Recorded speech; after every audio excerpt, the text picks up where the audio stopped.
to the Minister of Housing. Does he stand by his statement that our collective failure to build enough houses has trapped people in poverty, it has increased inequality, it has made us poorer rather than wealthier? And if so, will he commit to delivering enough new public homes through Kāinga Ora to clear the wait list? Mr Speaker. The Honourable Christopher Bishop. To the first part of the question, yes, I agree with my statement.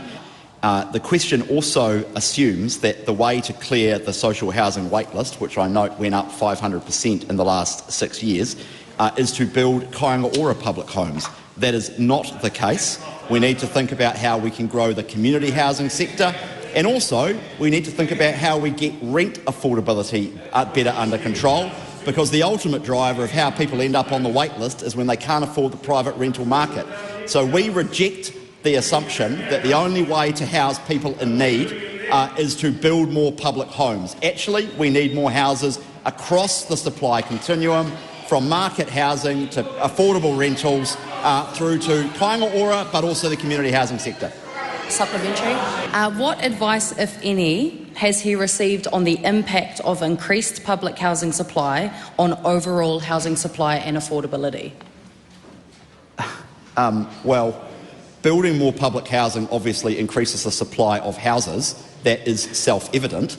So I have, in the sense that I've received advice around that self-evident proposition, I have received that. But as the member knows, we have a comprehensive program of work underway across the drivers of housing supply, going out at the edge of our cities and going up, sorting out the infrastructure funding and financing constraints and making sure we incentivise councils to believe in housing growth. We've also got a program of work around improvements to the rental market to make sure that we get more landlords entering the market to put downward pressure on rents. And we have a whole program of work which I'm leading with Minister Potaka around social housing and, of course, sorting out the squalid mess that is emergency housing. It is true that a failure to build enough houses has ultimately made rents more unaffordable. That is why our failure to build enough houses over the last 6 years saw rents increase by $170 per week under the previous government.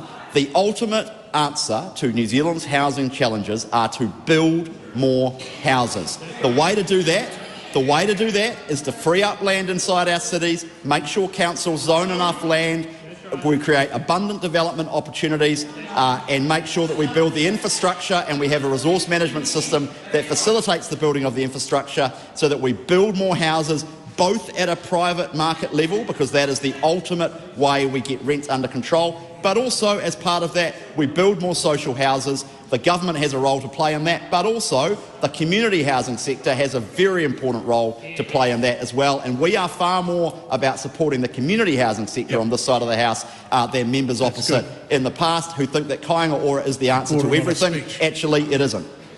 Does he accept the findings of the Growing Up in New Zealand study that housing stability is critical for young people? And if so, what is he doing to maintain housing stability for young people in public housing?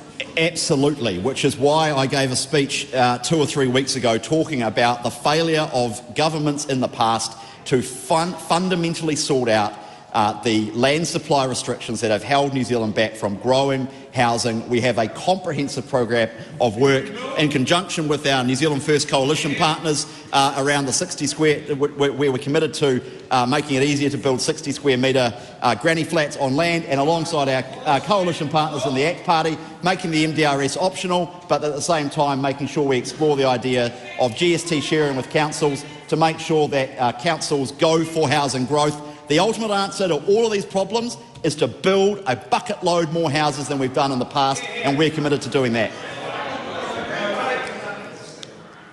Point of order. That was all. Thank you, Mr. Speaker. That was all well and fine, but that didn't address the question, which was around stability in public housing. Yes. The Minister talked about land supply and addressed a range of issues, but none of which actually were contained in the question. I disagree with you. I think the Minister has made it very clear that his answer to almost any question around housing for any sector of society is housing supply. And I think that it does well and truly address the question. Supplementary, No? Okay. Supplementary time Yeah. for Paul. Thank you. Will he ensure that demand for housing from the wait list is met by building new homes rather than by evicting families already in public housing?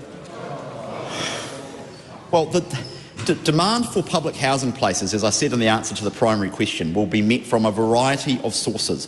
One way to cope with the demand on the wait list is to build kāinga ora houses. That is true. Another way is to facilitate the building of the community housing sector so that people go into social houses.